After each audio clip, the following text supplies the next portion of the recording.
My name is Dr. Karen Gurr. I'm the Director of Clinical Relations for Vision's Adolescent Treatment Centers. For those of you who may not know about us, we've been around for over 18 years and we treat adolescents ages 13 through 18. So obviously with everything that's been going on, we usually have 2 primary mental health houses, residential houses, and 1 dual diagnosis. However, Visions was significantly hit during the Wolseley fire. We lost one of our homes. And obviously now with this current situation, we have condensed our 2 primary houses. And so right now we have 1 primary mental health residential and 1 primary dual diagnosis. In addition to that, we also have extended care homes, 2 of those, and we offer IOP and PHP, day school, and we have a specialty clinic and a number of specialists who will deal specifically with OCD, trauma, mood disorders, ASD, eating disorders, that kind of stuff. So that's an outpatient clinic, and that's based in West LA.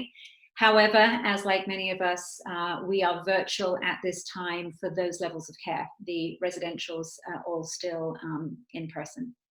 So just so everybody knows, I think it's important for all of us to recognize that, even though this is all going on, we are still working with families and taking clients who need treatment. Obviously, those who are struggling with mental health issues, issues of substance use, none of that has necessarily changed for them just because we're all on quarantine. So we are still assisting families. If you have anybody who needs assistance, you're welcome to connect them to us or have us reach out. Any type of admission, no matter what the level of care right now, we do have enhanced pre-screening procedures in accordance with the CDC protocols. So I think we're all kind of rolling with this day by day as it kind of evolves. So a little housekeeping before I introduce our presenter. So we will be keeping attendance during this presentation. So those of you who wish to receive CEUs, your attendance is going to be required for the full 1-hour presentation. There will then be a 30-minute Q&A afterwards. So we will be posting a link for the participation evaluation form in the chat. And that will be at the end of the presentation that we will print that. And so obviously, if you want a CEU, please make sure you fill that out. Once we have received it, you will receive a certificate within the next few days. So please bear with us. Obviously, there's a lot of, where everything's evolving on a daily basis. And so we expect to have it to people within the next 2 days or not. So at the bottom of your screen, you're going to see a toolbar. There is a Q&A button down there. So feel free to post throughout the presentation any questions. However, Dr. Sweet will be answering those questions in the Q&A at the end of the presentation, not during the presentation. So for those of you who may not know Dr. Sweet, she is a licensed clinical psychologist and also a wellness and resilience coach with over 30 years of recovery. She's certified in Somatic Experiencing, brain spotting, attachment-focused EMDR, and the Havening technique. She's also the founder of the Trauma Counseling Center of Los Angeles, but is now really enjoying and engaging in doing wellness and resilience coaching. So Dr. Sweet is somebody who believes everybody needs tools to recover, whether that's from anxiety, stress, trauma, or substance use. So without any further ado, I am going to turn it over to Dr. Deborah Sweet. If you have any issues, please feel free to put them in the chat and we will try and deal with them as we go along, and any questions in the Q&A. And now I will turn you over to Dr. Sweet. Hello. Thank you for that introduction. For my 3 wishes, I command you to make me calm. I command you to make me feel relaxed. I command you, Genie, to help me stop being anxious. We all want the genie, which is our prefrontal cortex in this case, to calm us. But the mind doesn't work that way. It doesn't always obey, and it's not our fault. It's not our client's fault. It's the way we're built. So today I will address ways of calming the nervous system without using an external genie, And I propose that if the problem is in the mind, the solution is in the body.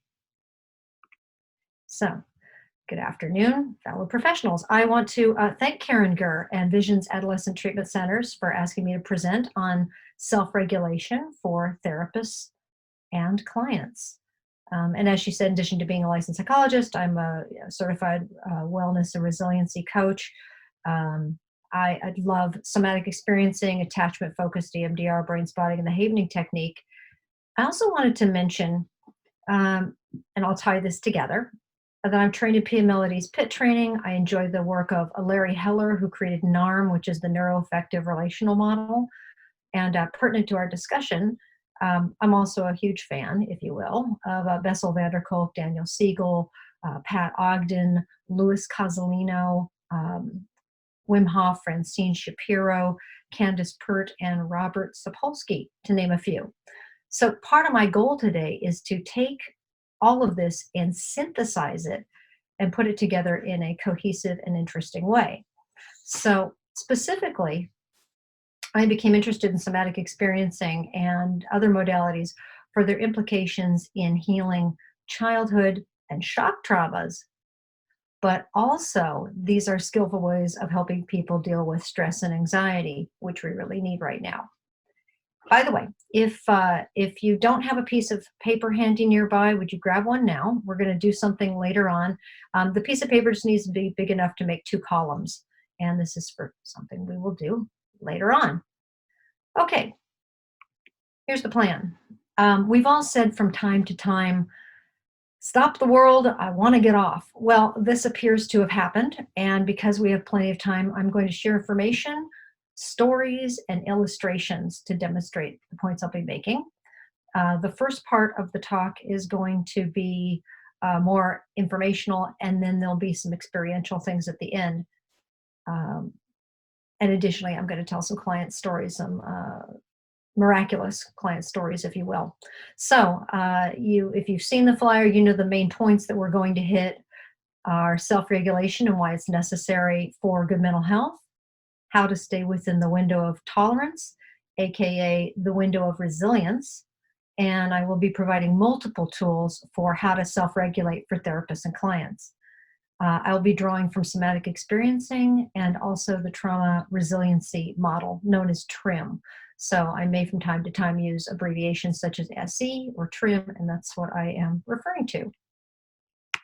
So the structure of today, I'm going to talk about problems and solutions. There are going to be a couple of stories. I want to talk about the brain and the nervous system, resilience, somatic tools specifically, how to introduce them, working with stress, triggers. There'll be an experiential piece, and then I definitely want to talk about client successes. So imagine you have a client that is talking a mile a minute. You are trying to get through to them, trying to engage them, but they're not listening, they're not present. The problem is dysregulation. Many people that we know don't know how to regulate themselves. They complain, I don't know how to calm down, or I can't think when I'm stressed. They're telling us they're not sleeping well, or they're caught in thinking loops, their thoughts are racing. So we as therapists may not know how to help them regulate themselves, or our tools are largely cognitive.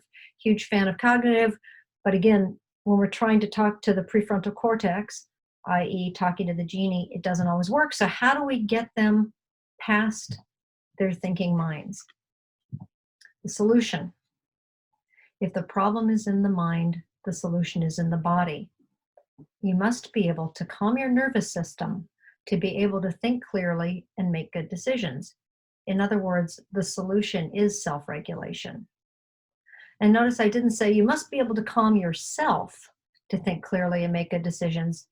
Is you must be able to calm your nervous system to make good decisions. So why is this important? Because if we can't calm our nervous systems, if we can't communicate with our nervous systems, we are largely unable to regulate our thoughts and emotions. If you've ever drank too much coffee, you know that it is virtually impossible to calm yourself down just with your mind. You can't say, come on, calm down. It doesn't really work. So really what I'm saying is we cannot calm the nervous system with words. The nervous system speaks through sensation, or the language of sensation. In somatic experiencing, soma means the body. So somatic experiencing means experiencing the body. Somatic modalities deepen our relationship with ourselves, the therapeutic experience, and help us to be restored to resiliency. And while I love and use the havening technique, brain spotting, EMDR, I believe that the somatic modalities are an essential underpinning of effective therapy. And I'm really excited to talk about this today. So, somatic work, in addition to talking, is a great way to process stress, thoughts, feelings, and also traumatic material. What takes place is self-regulation in the body, but it also opens up a pathway for relational healing. When someone feels seen, when we create a connection with them, which is obviously part of the point of good psychotherapy, it takes attunement to a whole different level when we're able to say to someone, I noticed just now you shifted in your chair, or you swallowed or took a deep breath. When people are seen like that, it can be really extraordinary. And on more than one occasion, I've actually felt discomfort in my stomach before they've even mentioned it. And part of that is getting into the resonance with people, especially in somatic work. So regarding us as therapists or practitioners, our job during this time is not just to reassure with our words, but also our own bodies and our own nervous systems. By regulating ourselves, we can help calm ourselves, but also calm our clients. So, all right, I've got some great tools coming up, but first I'm going to tell a story. All right, so this is a little bit about what led me to become interested in somatic experiencing and the trauma resiliency model. I was in my very first class of the doctorate program, and our instructor was talking about being a first responder for Hurricane Katrina. So Dr. Shaw met a woman, and her son had been the first boy in the family to go to college. And somehow he had gotten shot and killed, and she had a box of his things. And she had this box up in the closet. And the waters came, and the waters rose, and the waters rose, and they carried the box away. Eventually, by the time Dr. Shaw met her, she was very shut down. She was devastated, dissociated. And there was one of the things he noted, I remember this very clearly, he noted that there was a deadness in her eyes. So Dr. Shaw, and mind you, I didn't know what he was talking about. This is the first night of the doctorate program. He asks her, well, what's a resource for you? And for her, her resource was Jesus. And he says, okay, where do you feel Jesus in your body? And she pointed to her chest. And then he said, well, he asked her to put the lost box in one hand. And then he wanted her to put her hand on her chest where her resource was. And he pendulated between the box and Jesus, or the resource and the loss, the resource and the loss. And at the same time, he had her pay attention to what was happening inside of her body. So a variety of somatic things happened. She cried, eventually, and they worked together. And he was also describing some tools, some EMDR tools as well. But the somatic pieces really caught my attention. He talked about how eventually the color came back into her face. She became more embodied. She said she felt more in her body. She thanked him. She felt more like herself. The night that I heard this story, I just said, wow, whatever that is, I'm doing that for me. I'm learning it and I'm using it. So while I was actually in school, I went to the 3-year Somatic Experiencing program. And then interestingly, while I was doing that, TRIM came along and I did that as well. Okay, I'm going to tell you another story that's a little bit more personal. This, because we have plenty of time. This story of the woman in Katrina changed my life because really what happened for me is I thought of the loss of my father when I was 7. Um, he had died of cancer, and he had given me, um, while I was living in a foster family, he gave me this little tiny painting on a little tiny easel. And my foster mother had thrown it away, saying she didn't think that I needed it. And obviously, this was traumatic for me.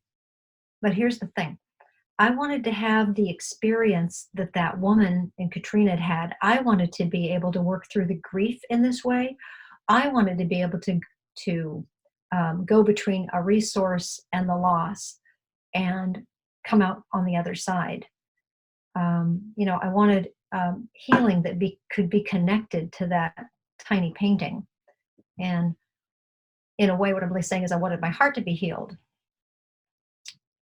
As long as we're on this topic, by the time I was adopted at 8, 6 months after my father died, I was very shut down. I had very little ability to self-regulate, but fortunately for me, my father was a psychologist, and my adopted parents did the best they could to nurture me, but unfortunately, a lot of damage was done.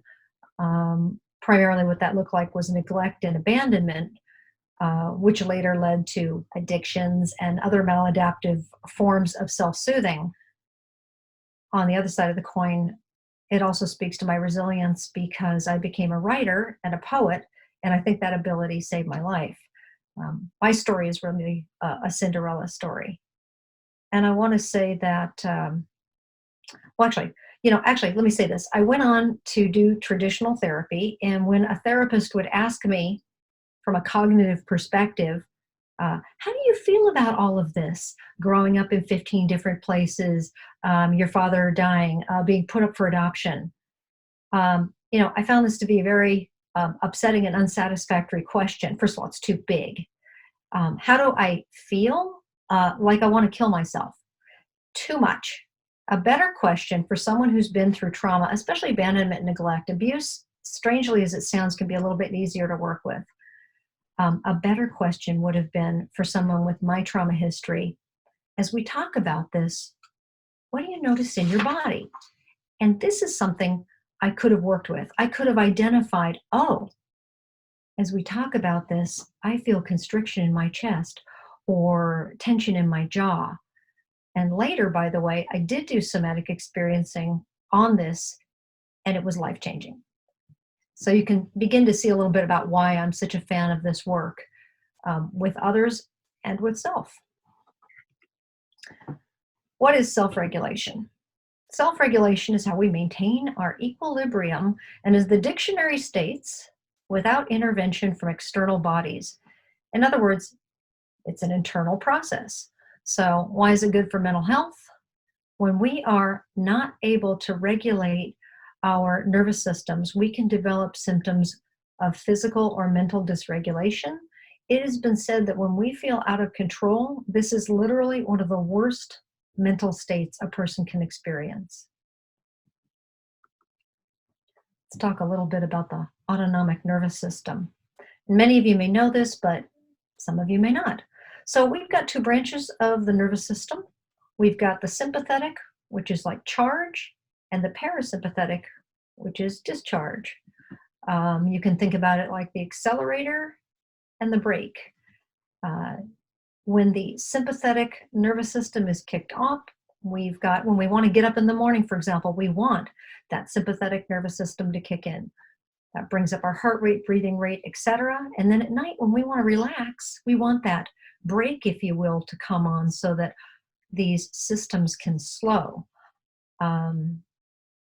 Also important with the sympathetic nervous system, when we are highly activated, there's a release of stress hormones, which, as we know, over time can create chronic problems.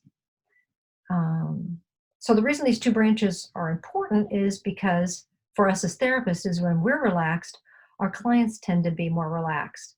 And if we think about it in terms of attachment theory, when the parasympathetic nervous system is dominant, the caregiver or parent is relaxed.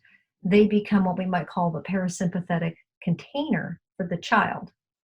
So until the child can learn to do this for themselves, that parent or that caregiver is that conduit. You could say that interregulation between two people leads to self-regulation. And this is also true when we sit across from our clients.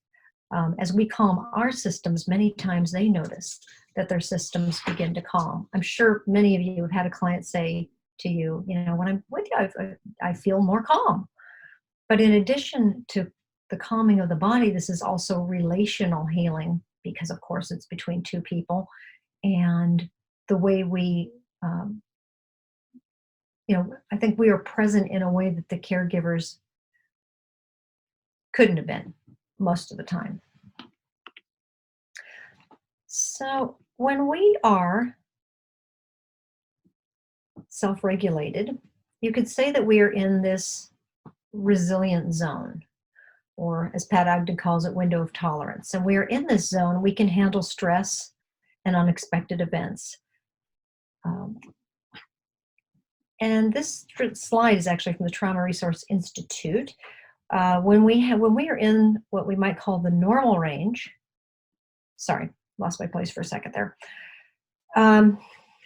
Okay, all of us can get bumped out of our resilient zone when something happens. So some of us get stuck on, which might be hypervigilance, irritability, anxiety, panic, mania, or even rage. And when we get stuck on off, it looks like depression, disconnection, numbness, exhaustion. And the idea, of course, is that we want to stay in the resilient zone. And additionally, one of our goals in somatic work is to increase that capacity. A lot of people find that it's squished when they're coming out of something that may be traumatic. So trying to be in that window of resilience, there are maladaptive ways, and we all know about these, problems with smoking, drinking, gambling, all of this stuff. This is where addiction can creep in. And I want to say, and I think we all know this, but these are attempts to self-regulate. And I'll add that it's very, very difficult to give up these unhealthy means of regulation until a person can find a preferable form of regulation. A lot of these things are instant, frankly. We instantly feel better. However, we also want to look at healthy ways of moving ourselves into that window of resilience.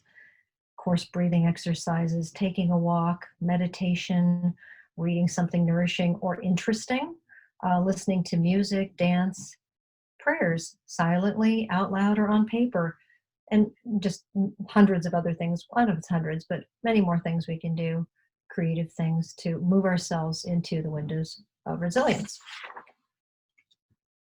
Earlier, I said that somatic approaches are a way to process thoughts and feelings and also traumatic material, but it's also important to talk about the relationship with the body because many of us, we're just up in our heads.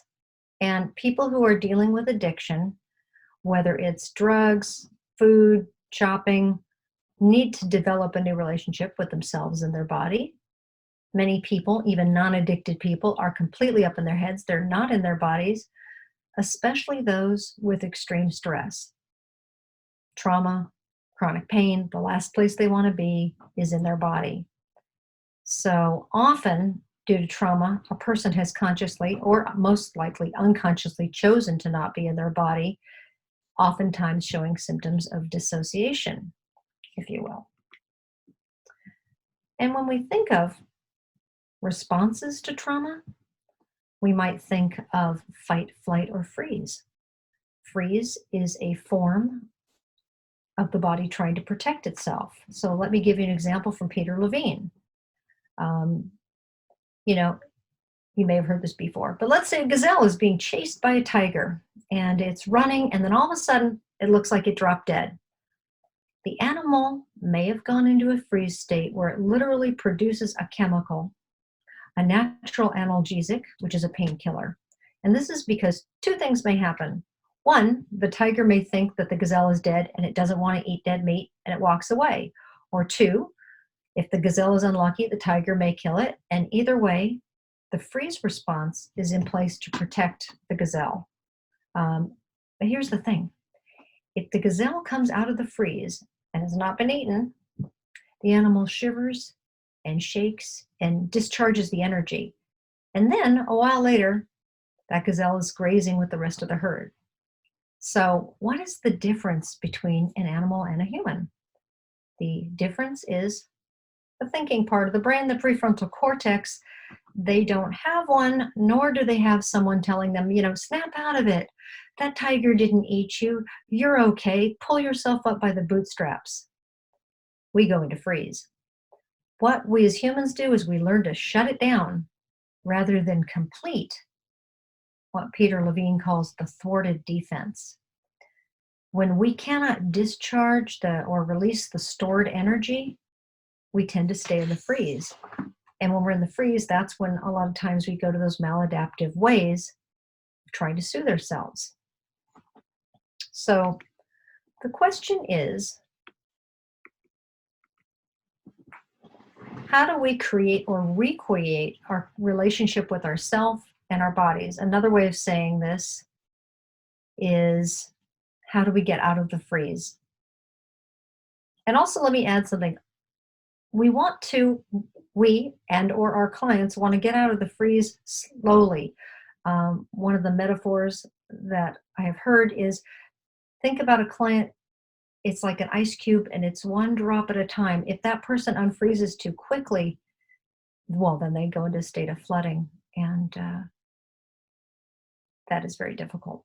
So anyway, neuroscientist Paul MacLean developed a model called the triune brain, in which he divided the brain into 3 systems. So you can see we've got the neocortex, or I like to call it the prefrontal cortex, the thinking part, the limbic system, and the reptilian brain.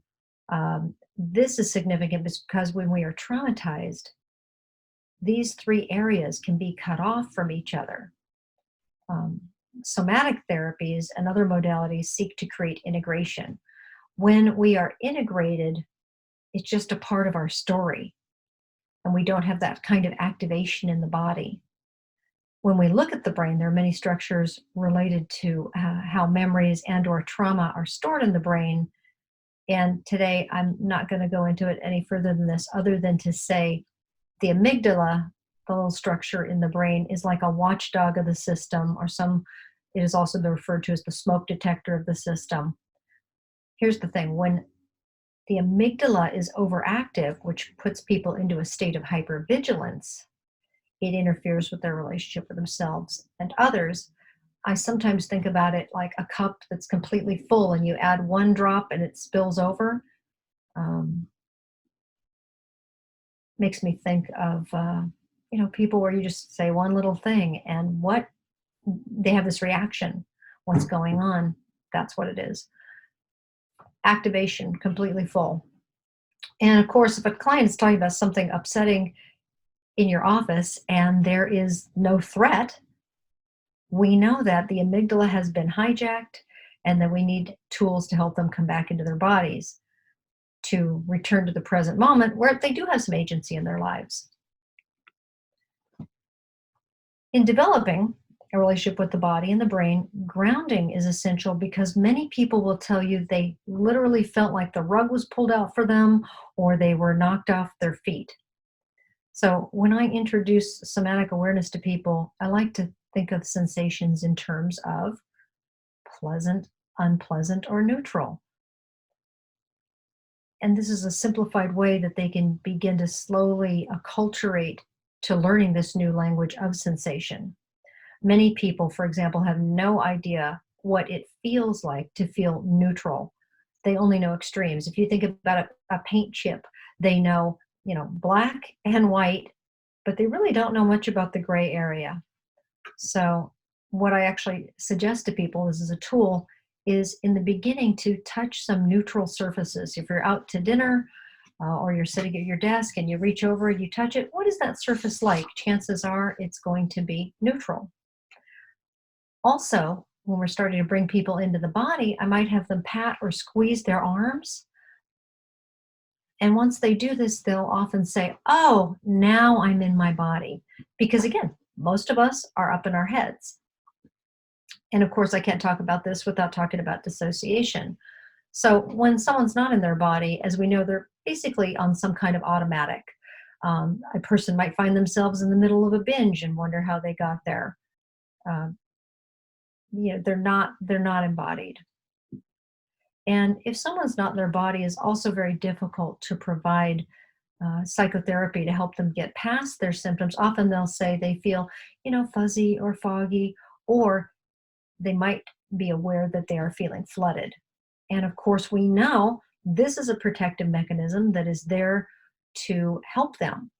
And what I like to tell people, and there's obviously a lot of different language from this depending on what modality you're using, but I like to say, we dip the toe in, we get the toe out. We dip the toe in, we get the toe out. And what I mean by that is people need to have a sense of choice that they're not going to become overwhelmed. In SE, they might talk about, well, just go to the edge. This gives them a sense of choice and hopefully safety in the process so that they can move forward. In the beginning of SE, or somatic work, we begin with phrases like, what are you aware of in your body right now? What are you experiencing right now? If it had a color, what color would it be? If there are tears, we might ask, are those tears warm or cool? Well, let me tell you a little bit about how I introduce somatic work into sessions. Again, from SE and TRIM. So first we start with grounding. I check in with myself as a practitioner. Can I feel my seat in the chair, my back against the cushion, my feet on the floor? If not, I need to get grounded because a lot of times I'm up in my head. And then I begin to gently guide them to their own bodies. And I usually start with external sensations first. So how does the arm of the chair feel under your hand? Most people can identify that. And then where do you feel most grounded in your body? Same thing. Is it your back, your butt, or your feet? Then we would move, after the person is grounded, we would move into tracking. I ask them about the sensations that they're experiencing in their body. When they identify, sometimes they'll identify something in the chest, the jaw, the solar plexus. It could be a bunch of different areas. So let's say they feel some constriction in their chest. I can ask, what's the temperature of that sensation? What shape is it? How big is it? Is it on you or in you, the sensation?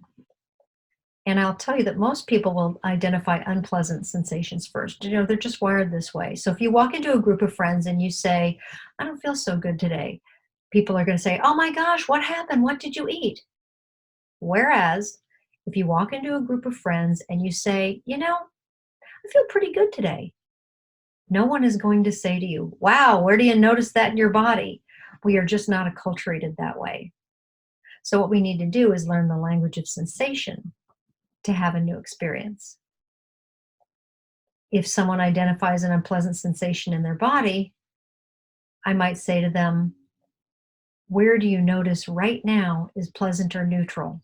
Because again, a lot of times the mind just goes to the unpleasant. So where in your body right now, and we can even do this now, but where in your body right now feels pleasant or neutral? And by then the session's probably ending. So I might say to them, here's your self-work tool for this week. I want you to notice sensations, especially pleasant and neutral. You don't need any tutoring out of how to feel bad sensations. I want you to notice pleasant or neutral. If you touch a surface, notice what that is. Resourcing. So the following week, we would begin to work with resource development. And I'll tell you that a lot, well, I guess I touch on this later, but there are, in my experience, a lot of therapists who just think, let's dive in, but we always want to start with resourcing. Resources are valuable because when we feel blocked or we've been through something traumatic, we often feel disconnected from positive memories, inner strengths, positive thoughts. One of the benefits of resourcing is it's also very stabilizing to the nervous system. When something traumatic happened, it's too much, too fast. When we slow things down, it is a resourcing way of doing things because it's paced and manageable. In other words, it's the opposite of what may have happened in someone's home, slowing things down. So all of these tools of resourcing, tracking, grounding, these are designed to help people slow down and communicate with the nervous system because, again, the nervous system speaks through sensation. So let's talk about resources more specifically. External resources, you can see it on the screen there, could be places we've been, nature, animals like our dogs or cats, horses, activities, hobbies, music, art, dance, and much more. And for internal resources, these are qualities that include strengths or characteristics about the person they know to be true, such as their spiritual beliefs, something about their intelligence, creativity, humor, kindness, compassion, abilities in sports or other activities. Another tool is orienting. When an animal has been hiding in their hole and then they feel safe, they, pop their head up and they look around. We see this in nature. So orienting is very important to have them do. It's kind of an odd thing to say. Your homework, your self-work is to just take time from time to time to just literally look around. So I like to say, let's let the body catch up. So right now I have been talking for a little while. And how about we take a moment and just take a couple of breaths?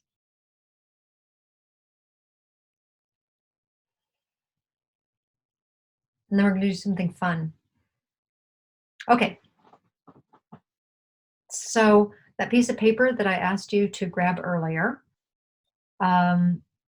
just needs to be big enough to make 2 columns. And so what I want everyone to do, if you're willing, won't hurt you, is to draw a line down the middle and on one side, well, actually at the top, if you'd write resources, and then on one side, external resources, and on the other side, internal resources. And I want to say that in my experience, it is usually easier for people to write out their external resources first. So what I want you to do is think of some places that you've been that when you think of it, you feel good. It might be a place that you had a great vacation or a quiet place that can be special to you. It could also be partly from your imagination. The caveat is that if you pick a place and someone pickpocketed your wallet and it ruined your trip, don't put that place down. On the other hand, if someone pickpocketed your wallet, you still had a great trip, put it down. We want to pick places that are on the list that are very positive for you. So I'll give you a moment. Please list some places. And then if you want to also list anything with any of the other things listed there, nature, animals, activities, spiritual beliefs. And then on the external column, you can put down, I'm sorry. Oh, I skipped ahead a little bit there. Yeah, I also want to mention actually that with external places, you can put, beaches, mountains, lakes, but then if there's a specific beach or mountain or lake, I think it's helpful to put that down as well. So it can be, in other words, it can be general or specific. You can also put on that external list, when we talk about people, there's the same caveat. If there's something where they weren't supportive, I would suggest not putting them down. But you can also put down spiritual figures, sports figures, teachers, and whoever's really inspired you.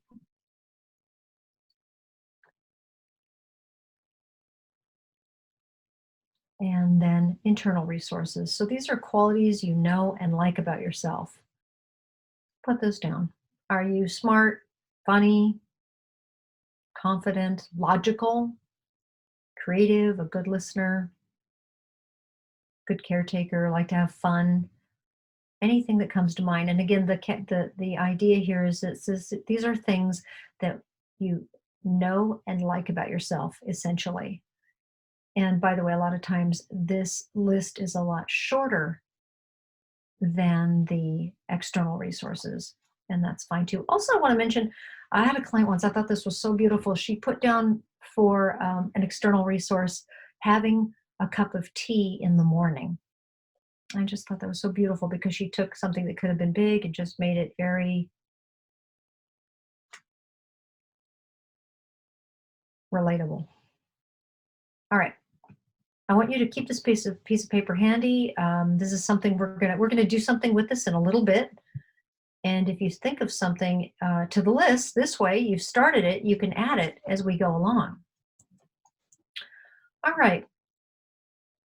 When we are working with clients to increase their resiliency, we can ask them about the place that they picked. We can ask them, as you think of this beautiful place, what do you see? What time of day does it seem to be? What is the air like? Is it warm? Is it cool? Is there a breeze? Is it still? What sounds do you hear? Are there any aromas that you're aware of? By bringing up sights, sounds, aromas, people are able to connect with the resource more strongly.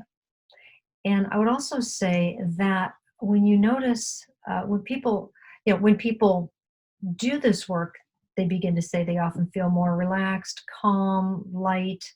I might ask for some more specific details. Can you tell me where in your body you feel that? Or I might say, hey, I noticed you were smiling. Sometimes people notice warmth around their heart. Also, I will add from the work of Laurel Parnell, her attachment-focused EMDR, I like to bring in resource figures as well. So these are nurturing figure, protective figure, wisdom figure.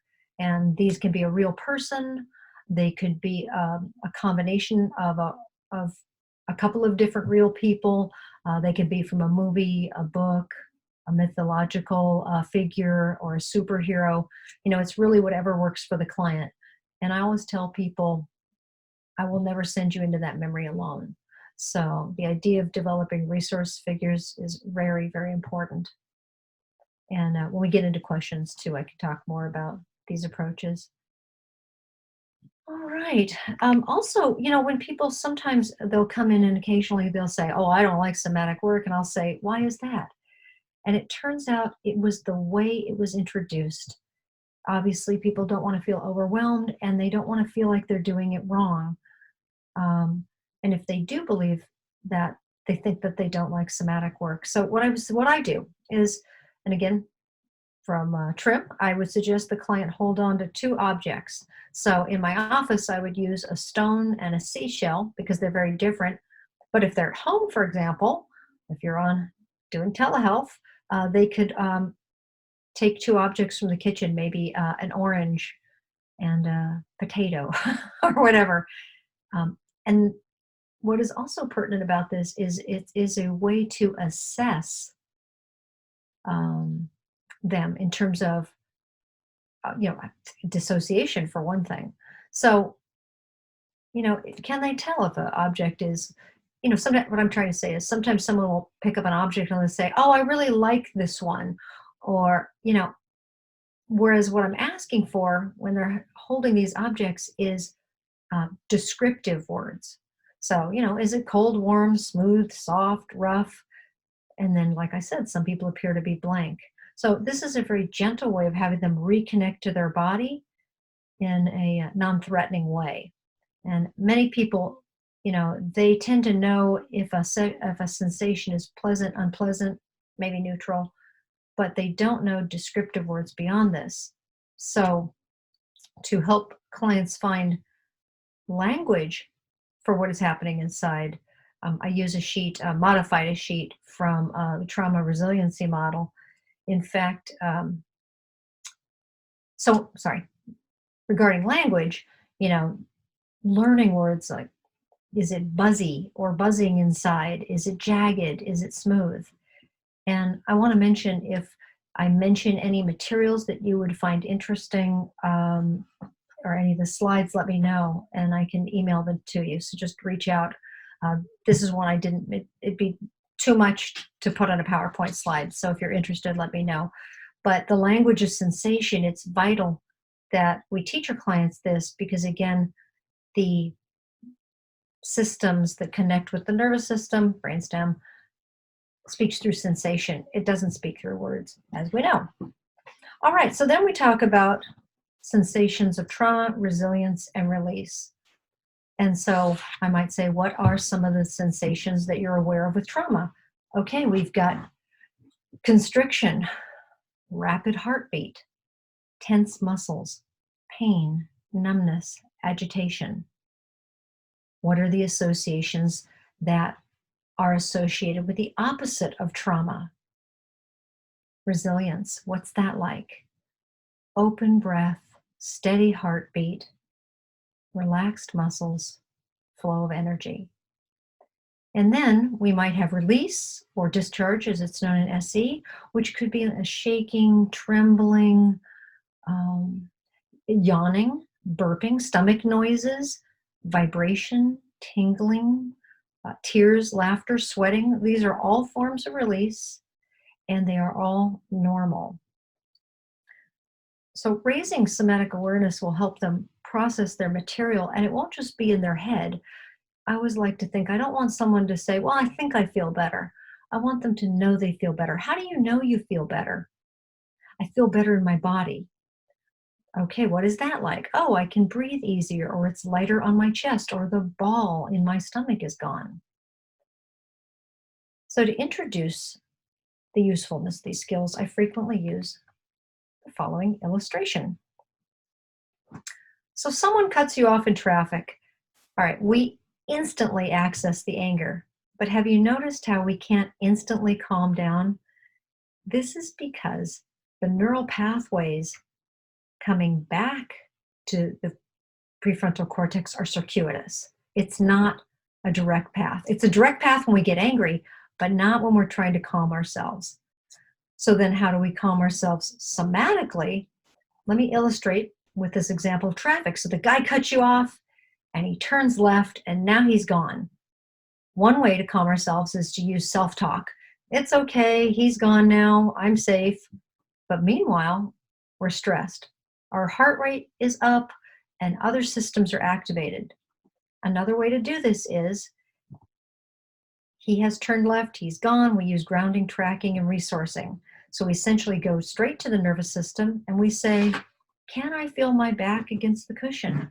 Can I feel my hands on the steering wheel? And even gripping the steering wheel oftentimes will bring us back into the body. And then tracking. What do I notice now? Oh, my heart rate is starting to come down. Then I can combine the sensation with the self-talk. And so when I say, oh, I'm safe, he's gone, it's okay, I know that it's true because I can feel it in my body. And also that has gotten me back into that window of resilience. You probably can see why I'm recommending people expose themselves to somatic therapies, whether it is any of these listed, because when we develop the ability to calm our nervous systems, we feel better and an increased sense of choice and even control. I want to touch on actually working specifically with trauma. What we've talked about so far is excellent for stress and anxiety and trauma, but specifically, we want to begin when we're working with trauma with resource work, the internal and external, guiding them to think about things. When you think about it, it's something you know makes you feel good. As a young person, I will tell you that I had many therapists dive right into the trauma and then at the end of the session, forget to properly close it up. So somatic work is a great way to do this. Part of that is we don't dive into the trauma. Kind of like I was saying about the ice cube, we want it to melt very, very slowly. We don't want to take them into a place of flooding or dysregulation. And here's the thing. If a client becomes flooded or dysregulated, a lot of times people aren't going to tell you what's going on. They just don't come back. Well, one of the ways we work with stress or trauma is to move back and forth between the discomfort and the resource. This is how we build resilience. This is also based on the work of Steve Hoskinson. As I illustrated earlier with my story about the Katrina survivor, she pendulated between the resource and the loss.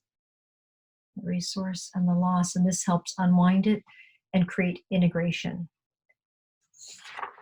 As a suggestion, also, I would recommend always working with small pieces. I tell people there's the actual trauma, and then there are the pieces around it. And again, trauma is too much too fast. So we want to slow it down and work with smaller pieces. And it's really hard because clients, a lot of times, they are like freight trains. They want to just, and we know that working with smaller pieces for the nervous system, or until we get to know the client's nervous system really well, is the way to go.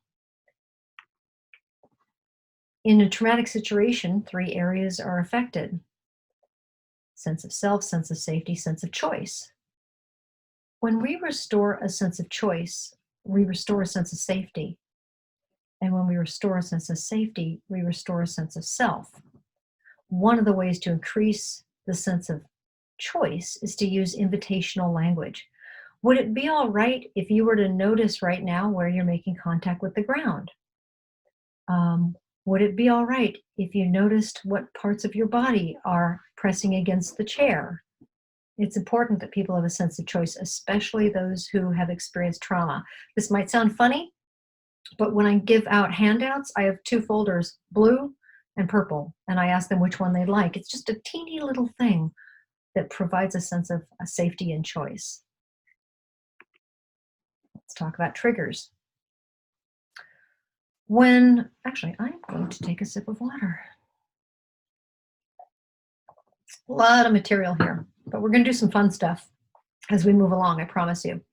All right, when people are triggered or stressed, we want to help them practice again grounding, tracking, resourcing, so that they will already have been using these skills. And they may say, well, I don't get the point, but I want to encourage you to encourage them. When something happens, they need to be able to know what to do. So we might even start with yes or no questions. When someone's really triggered, can you feel the chair beneath you? Can you feel your feet on the floor? No? Let's press our feet into the floor. Now, can you feel them? Or I might say, just take your hands and let them drop onto your lap. Or if that isn't as effective, also we can have them clap their hands together. And even as I did that, I can feel a little stinging, which is a sensation. And you know what? Now I'm in my body. Another thing you can do is have a person orient to the room. You might ask them to name things in the room that catch their eyes. Something I had in my office was a couple of action figures, Carl Jung and Sigmund Freud. I would say 75% of the time clients would notice the action figures. But anyway, naming things that are in the room, or sometimes naming things that have a color. What are 3 blue things in this room? What are 3 green things in this room? Bringing them into that present moment. And from there, they can notice also that nothing is going on in this moment, meaning they're just in your office or they're just in their home. In the present moment, they are safe. So after we help them ground and track, we guide them back to their resources, both internal and external. So what's something that encourages you to feel good when you think about it? I want you to think about that now and notice where you feel that in your body. What I see is people begin to come back online. Their focus begins to change, and sometimes they will actually begin to see things more clearly. I remember working with one woman in particular, and it was like a tunnel vision. And when she began to use these tools, her vision changed. And I tell people we all get triggered. We all get bumped out of this resilient zone. It is about how quickly we can return to a state of self-regulation. And I also want to add that it takes time for people, including ourselves, to learn these skills. We have to be patient with ourselves and with our clients. They may feel frustrated that they're not getting it fast enough. But again, one of the things I love about these modalities is we could just gently say, what do you notice happening now? What are you experiencing now? What are you noticing now? When we help people engage in healthy relationships with themselves, they can deal with triggers psychologically and physiologically. They are able to self-regulate and engage in healthy self-talk. They're able to access it. So, after a client and I have been talking for a while, I might say, would it be all right if we let the body catch up? You've just talked about a lot of things. What do you notice in your body right now? Would it be all right if we took some time with this? Let's let the body catch up. Okay. So you're pretty well versed in this by now, but let's do a little experiential stuff for ourselves. You have your list of internal and external resources. So let's take a moment and do a little grounding, tracking, and resourcing. Let's let the body catch up. A lot of information happening here. So you may have your eyes open or closed to do this. And a lot of times, and I'm happy again to hand out any materials, but I will have a client take an index card and write down these questions. That way they don't have to try and remember. Oh, and I also have handouts, but anyway. Okay, so grounding right now. Asking ourselves, where am I most grounded? Where am I making most contact with the ground? Just taking a moment to sense in. Am I most grounded with my back, my seat, or my feet? Just noticing places of contact.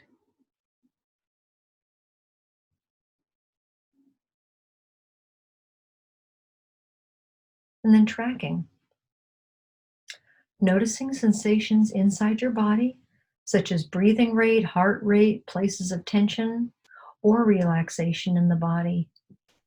Just paying attention. What sensations are you aware of in your body right now?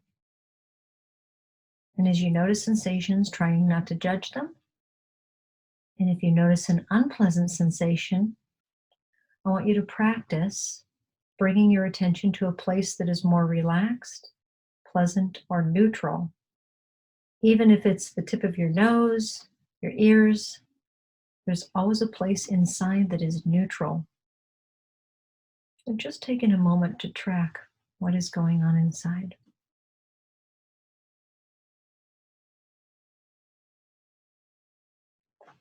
And then resourcing, let's take it a step further. So from that list that you made,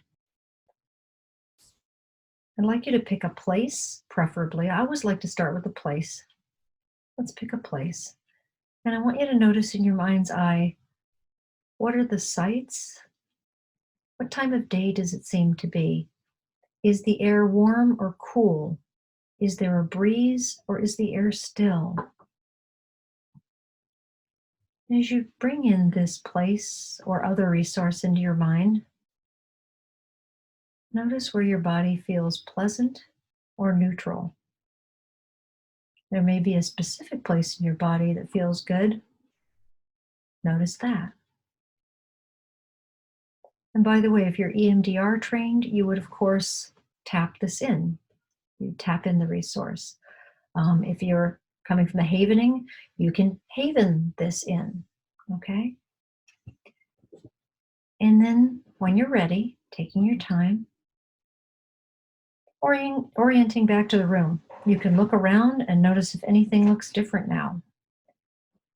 Take your time. And one of the things that looking around does is it helps integrate. And as we know, integration is key. And of course, if we were in person right now, I would ask you, what did you notice? What's different in your body right now? And by the way, we just did that very quickly. Obviously at a real session, that would be a lot longer, but I just wanted you to have a personal experience with it. All right. Um, and then I have a couple of client stories, but I also know that I'm checking a text from Karen. Okay. Yeah. So I have a couple client success stories. I can talk about these during questions. Um, well, I guess I've got 5 minutes. Is that right? Let me double check. 4 minutes. Okay, I can do that. All right, let me just tell you two quick stories and then we are ending. All right, the first client I will talk about is he was a male, approximately 50 years old. He had had sibling abuse, and he went to a therapist, and the therapist was, they were talking all about it, really getting into it. And the next day he woke up literally with bruises on his body, and he knew that he needed a different approach. So, of course, after starting with resourcing, he explored the feelings and the sensations and the dysfunctional relationship that he had with his brother. And what he noticed in his body, somatically, was a ball in his solar plexus. It was hard, it was dark, it was heavy. And we worked with this, not making anything happen, just working with the body, letting the nervous system talk, if you will. We worked with it until it changed. The thwarted defense I asked him about, that was it fight or flight? And in this case, we brought him out of the freeze, and he felt like he wanted to fight. And so one of the tools that we used was he pressed on the wall, and he began to sweat, and continuing to work with this. After a while, he felt better. He indicated that he felt more solid in his body, but lighter in his chest. The activation had dissipated, and it was no longer stored in his body. The other client I want to tell you about quickly is a woman in her 20s who'd suffered a rape. She took a ride with a boy, and this took place. The thwarted defense for her was wanting to run. And so I had her use micro movements, which means her feet were on the floor, and then very gently lifting one foot and then the other, one foot and then the other. And Peter Levine actually talks about this in Waking the Tiger. It's an extraordinary story, but to actually experience it in real life was fantastic. So, and for her, it wasn't sweating, it was shaking. She was trembling as she worked through this. It dissipated from her system. She reported the constriction in her chest was gone and that she could breathe easier. And within a few weeks, she recorded that she felt free of it, and she was back online. All right. I'm just putting this up here. If anyone is interested in, I don't work for them or anything, but if anyone's interested in any of the somatic trainings, I'm happy to tell you about these at another time, but they are phenomenal. And also, if you want to talk about SE, Havening, Brain Spotting, EMDR, I wanted to also let you know I do offer consulting sessions, just like a one-off kind of thing. I'm happy to help, so you can always email me. Okay, two last points, we're done. I want to mention the Havening technique. Obviously, I could really only talk about one modality and not all of them, but I just want to say that the Havening technique is a phenomenal way of working with trauma. It doesn't take the person towards trauma. Essentially, it takes them away. There is a training coming up on April 25th. The woman who bought the Trauma Counseling Center from me, Kate Truitt, she is the lead trainer in the Western U.S. And if you go to vivaexcellence.com, you can look up this information about Havening. It is extraordinary, vivaexcellence.com. So I encourage you to look that up. And then finally, I just want to say, we want the genie in the bottle to help us feel better. We want to make 3 wishes, but we can't say to our mind, just calm down. It doesn't work that way. We need, my opinion, somatic modalities to help us sense in. Then we can truly relax.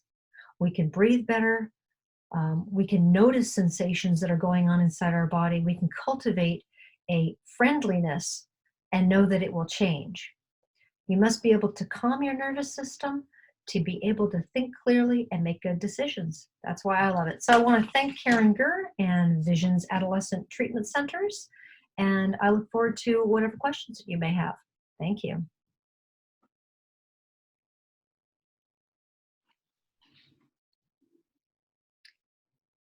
Sorry, I'm trying to get the screens back on again. Deborah, thank you so much for the presentation. That was really great to hear. I'm not sure if I've managed to turn the videos back on or not, so I'm not sure if it's just a voice you're hearing right now, disembodied, or whether in fact you guys can see me as well as Deborah. So we are going to be posting in the chat.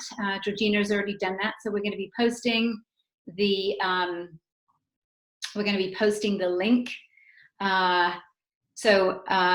If you are wanting to have CEUs, then we will click the link, go in, fill out the form, and then we will send you the certificate.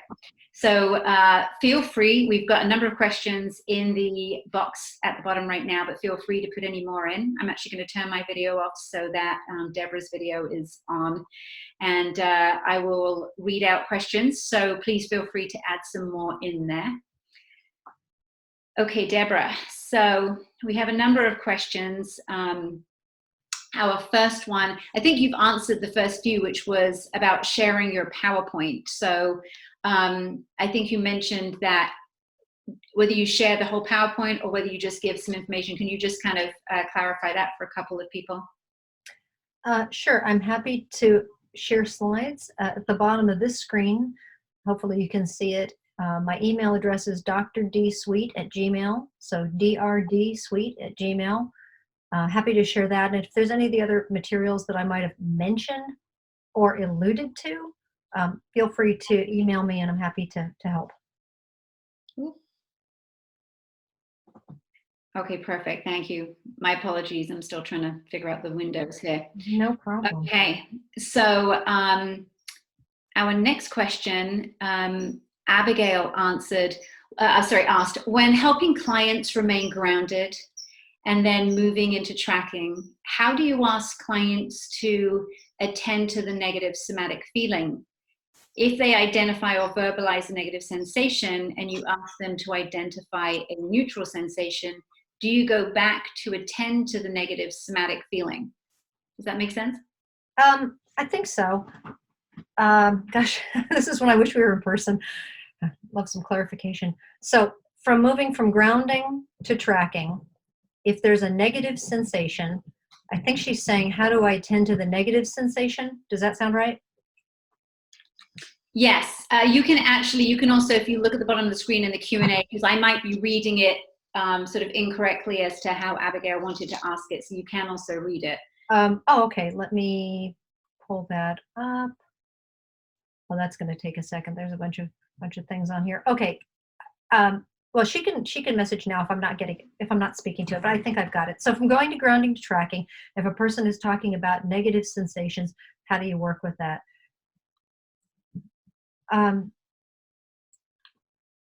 So of course we want to meet the client where they are and notice what is. So I might say, okay, as you notice there is an upset feeling in your stomach, what else are you aware of in your body? I might say, where right now, okay, we'll come back to that, but where right now in your body is pleasant or neutral? Now, having said that, depending on the person, I might say, you know what, let's spend a moment with that. Let's focus on your stomach. What is the sensation in your stomach right now?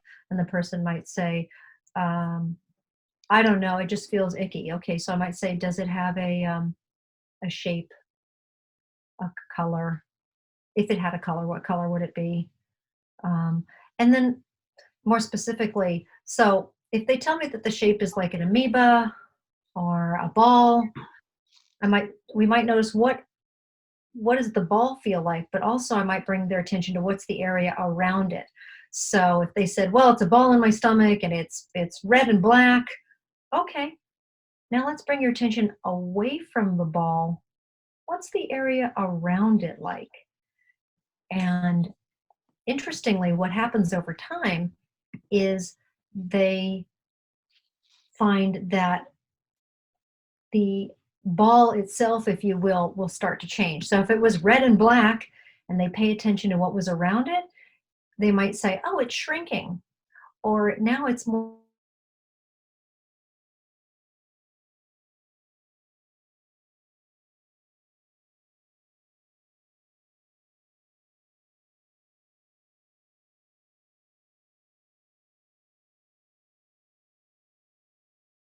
So I don't know if we are frozen or if it is just me that's frozen. Deborah, can you hear us?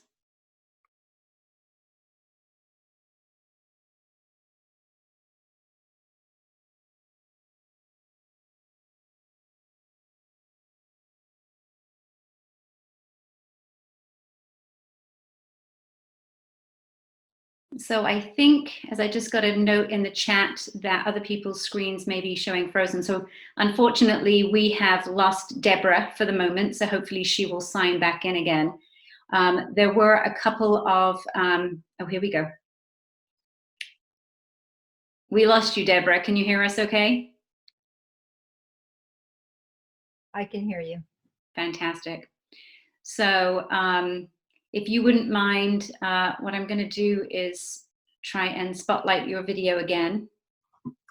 Where did you lose me? Do you know?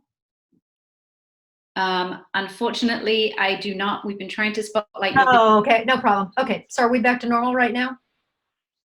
That is unclear. So we're just Okay.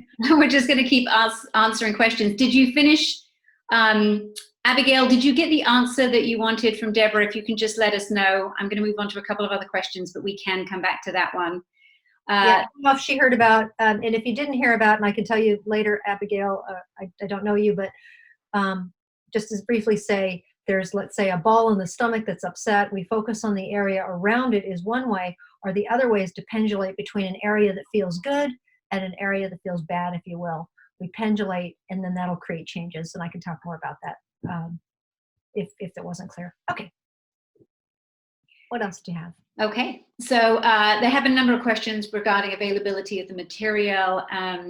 Galina asked about the recording. So yes, we will be posting the recording on the Visions website. There will be a tab that will be probably, I think, is educational resources.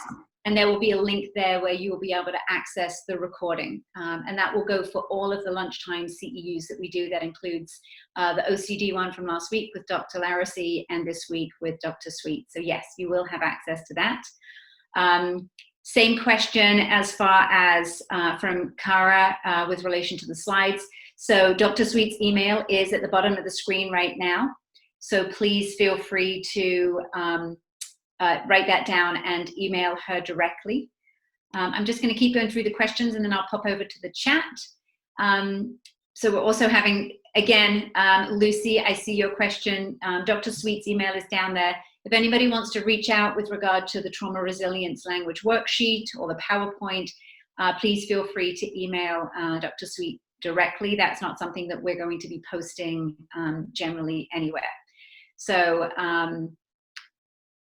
Cheryl had asked, and I don't know if this is in sort of a on paper as far as something that they can access, but she did have some questions regarding grounding. Can you provide any questions for grounding? Yes. The questions for grounding really are, the way I phrase it is, where in your body right now feels grounded? Where is your body making contact with the ground? Is it your back, your seat, or your feet? One time I asked someone, where do you feel most grounded in your body? And they said, oh, I feel grounded in my stomach. So it's important sometimes to be specific. So those are kind of the first questions that I ask to begin to take someone into a more grounded state of mind. So there you have it. Perfect, thank you. Okay, there was some issue at some point regarding small video, but I'm not quite sure what that was. So then we have frozen. Yeah, we have had some technical glitches today. We apologize.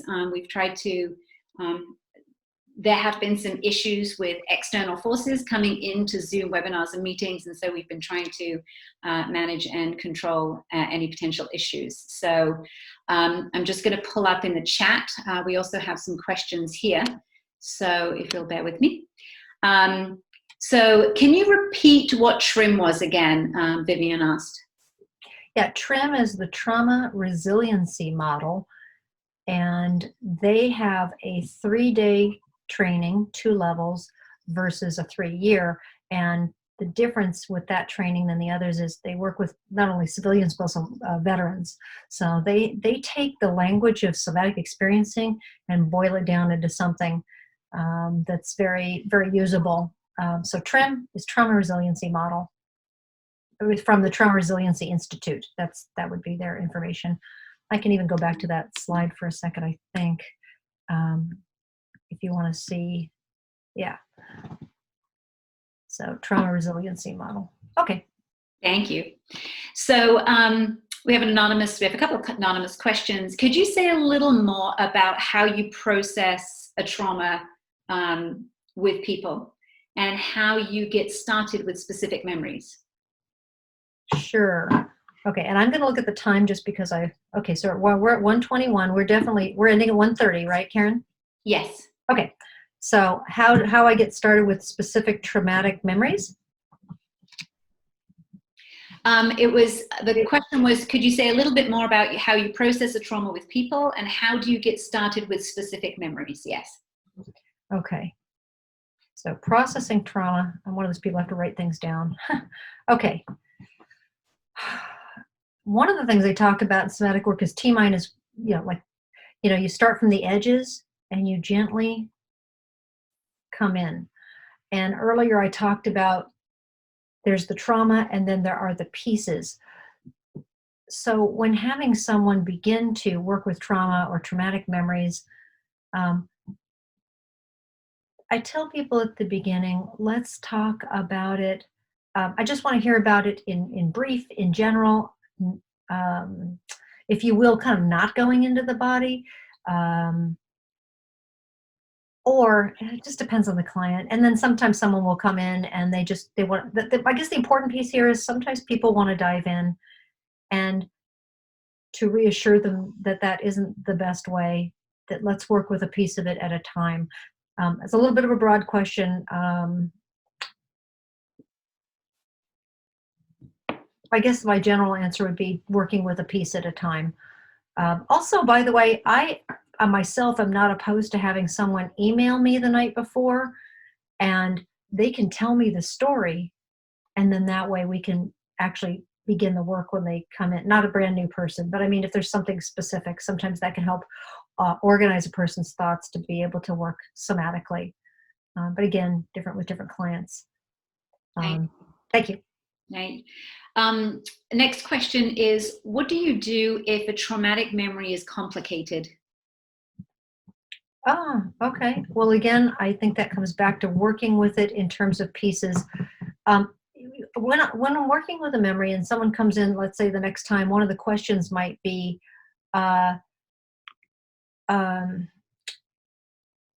what's the part that's catching your attention today? And it's often surprising. So I had a client who was bitten by a dog when she was a child. And so we worked with the different pieces. And one of the most upsetting pieces to her about this horrible dog bite on her arm was that she didn't get to see her friend who lived nearby, whose dog belonged to.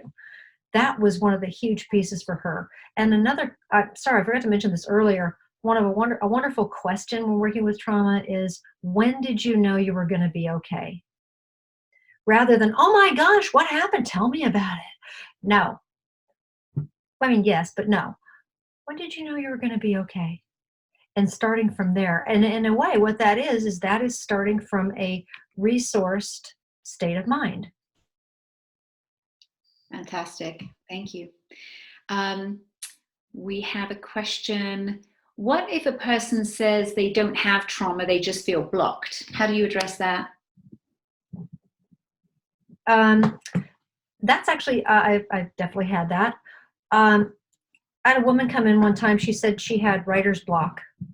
So, okay, let's explore that somatically. Where do you feel that block in your body? And she felt the block in her chest. She said it was like concrete. So we work with that. that blocked feeling, or sometimes it's externalizing a little bit. What does that block feel like? And maybe sometimes it's in front of them. And so I might say, if you go up in your imagination and touch the block, what does it seem to be made out of?